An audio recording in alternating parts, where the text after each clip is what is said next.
What top 5 you smoking on, Kendrick? Because my top 5 is Drake, Drake, Drake, Drake.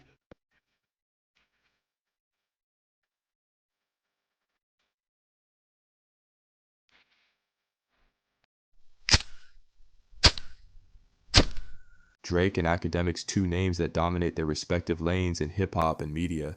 On one side, the certified hitmaker whose name is synonymous with success. On the other, the self-proclaimed greatest journalist in hip-hop. But beneath the surface lies a complex, often one-sided relationship riddled with manipulation, favoritism, and the slow erosion of credibility. We'll explore how Drake has turned Akademiks into his greatest defender, what it cost Akademiks, and whether this story is a cautionary tale about loyalty in the industry or a deeper case of exploitation. To understand how we got here, we need to rewind to 2017. Back then, Akademiks was building his brand as a fearless, independent journalist. He wasn't afraid to critique even the biggest names, including Drake. In fact, he claimed Drake didn't have any classics in his catalog, a bold statement considering Drake's track record. I don't think he'll be considered classic. I'm not considering that Drake has any unilateral classics that would be seen by the culture. At the same time, Akademiks heavily praised Kendrick Lamar, calling him a once-in-a-generation artist with multiple classics like To Pimp a Butterfly and Good Kid, Mad City. 3. And I'm not counting. I think all these are classic. Like the niggas just puts. It's just his shit is amazing. Yeah. Like wait, what's the 3 you count? To Pimp a Butterfly. Even though I as a classic album. Yeah, I thought like by far. Actually, I think the rapping on To Pimp a Butterfly is better than Good Kid, Mad City. The songs on Good Kid, Mad City, and some of the concepts that he kind of get into, and also it's a first look on a big scale, so like we see it differently. But if we just going by rapping, I think some of his best rapping in his career, like if we're just talking about the 3 albums, was on To Pimp a Butterfly, and that's why I think it's not that easily digestible. This nigga was really rapping, trying to explain some shit. Which, of course, if like me, I think so. We could talk about it more. But the last point, I felt he really said to Drake and Big Sean, and he said with these lines, he says, "Gotta lay something down if you making threats. Gotta say something now. Don't hold your breath." And with him saying that to me, he was saying, listen, if y'all got a problem with all these claims I'm making, say something right now. Is Drake scared of Kendrick? Let me get my direct questions out the way. Yes. After 2018, Akademiks began showering Drake with unconditional praise. He called Drake the GOAT, declared him untouchable in the rap game, and even dismissed his past critiques. There's no number 2 that's ever gonna pass him. Like, yo, Kendrick, you're not in this league, nigga. Like, Kendrick, you're not passing no Drake, nigga. Like, you had your chance, nigga. Like, you're in, we don't know where you at. None of you niggas is passing Drake. So even if Drake drops a dud, he'll still be number 1. Just a number 1 with a dud. We'll compare him to his previous self. Like, yo, Drake 2 years ago was better. But pretty much we're still talking about Drake. But this newfound loyalty didn't come without its price. When Drake and Kendrick's beef escalated, Akademiks took it upon himself to push the narrative that Drake was untouchable, even when Kendrick dropped tracks that many considered career-defining.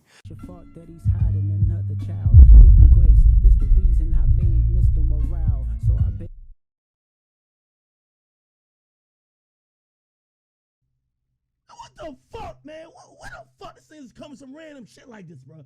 What the fuck? Bruh, the fuck is he talking about?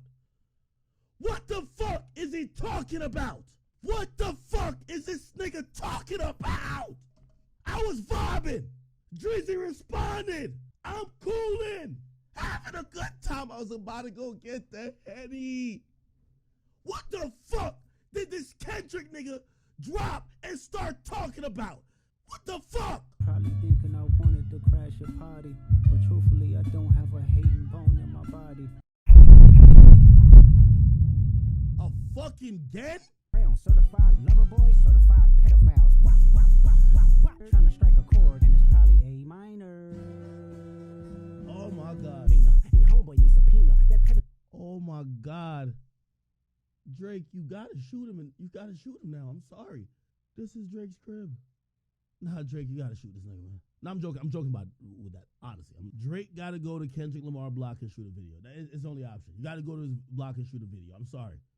By the way, Kendrick ain't leave the house yet. Yeah, Drake, you got squabble. Fuck it. This nigga Kendrick is now over here adding you to the registry, gang. I ain't gonna lie. This fucker is crip walking on this goddamn motherfucking beat, man. The family matter and the truth of the matter. Here was God's plan to show y'all the liar. Wait, did he just name Drake's song? So this shit must have been mad recent. Drake dropped the shit last night, and he's mentioning the song today.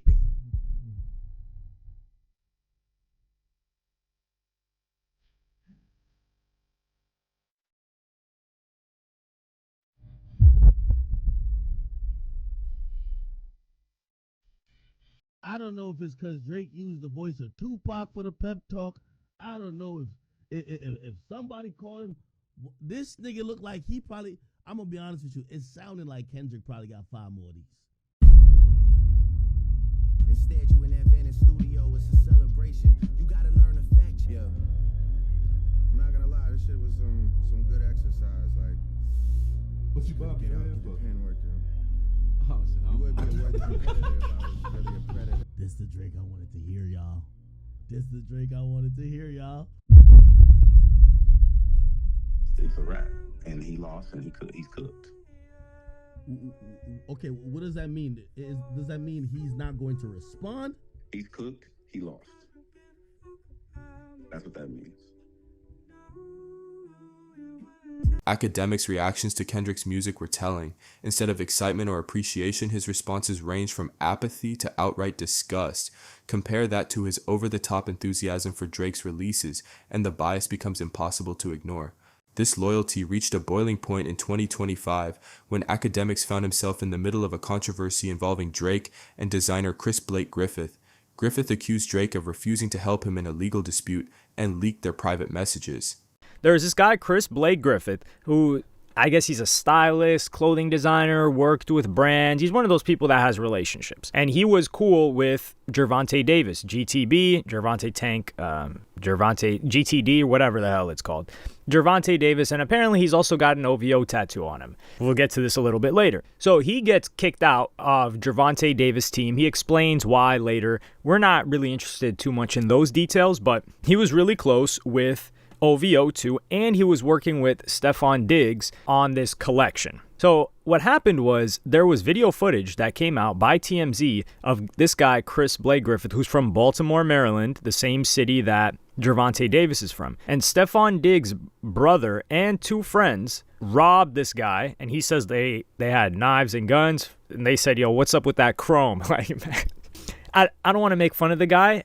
I'm laughing at the situation. Like, yo, come up off that chrome. And then there's 3 of them in there. They're trying to pull him out, whatever the case may be. So they end up going to prison for this or doing some time. This guy had worked with OVO before, Under Armour. He had done a lot of stuff. He puts out these texts between him and Drake when their reputation, or not when his reputation falls off. So this guy posts these conversations with Drake on IG, and people think he's crashing out because he starts calling Stefon Diggs. He says he rolls the other way, like Stefon Diggs is messing with guys. In the messages, Drake dismissed Griffith as a rat and made questionable comparisons to his own legal battles. But here's where things took a turn. Drake denied the legitimacy of these messages, and Akademiks, ever the loyalist, tweeted that they were fake, citing Drake as his source. The problem? Griffith came with receipts, a screen recording of his messages with Drake, leaving Akademiks scrambling to defend his credibility. But Akademiks decides to hear this guy's story out, and this is interesting the way he starts to defend him, because he asks this guy, yo, do you have any proof that this is real? And he's like, yeah, I could show you the proof. I could show you that I'm blocked right now, and I could show you the screen recording. And then Akademiks asks him, well, why were you screen recording? What? So if this guy didn't screen record, you'd say the proof isn't there. But now that he has the proof, it's why do you have the proof? This is a little bit mind-blowing. So I'm going to play you guys this clip first. And if Drake had told me, yo, don't tell him, don't say it's me, but ABC with this shit, I would have immediately just out the source. So I know people like, I'm not Drake's bitch. I'm not his girlfriend. Okay? Rappers lie. Me dealing in music and me covering music, rappers lie. Here's how I treat it as a journalist. When you lie, I tell people you lied. Or I don't have to go back to Drake to be like, hey, did you have to? No, nigga. Yo, I heard that. Drake can't say, oh, I never told Act that. Can't say that. So if anybody lied, it's Drake lied. I'm good. I don't give a fuck after that. That's up to y'all. If y'all want to trust him, y'all trust his word. Or if y'all don't want to trust his word, y'all trust his word. Then I ain't telling a lie to me, or I ain't telling the truth. You told me something, I put it out, I sourced you. That's it. Now, I know people want me to have like this really like crying relationship. I said what I said. Drake told me A. The nigga put out B. I'm not looking at that at like that serious. I do kind of personally believe that Drake was trying to fall back from that because it didn't look good. I don't personally think he had to say he never said it. But that's what he chose to say. If you want to call Drake a liar, call him a liar. I told you, these rappers need to be accountable. I don't give a fuck.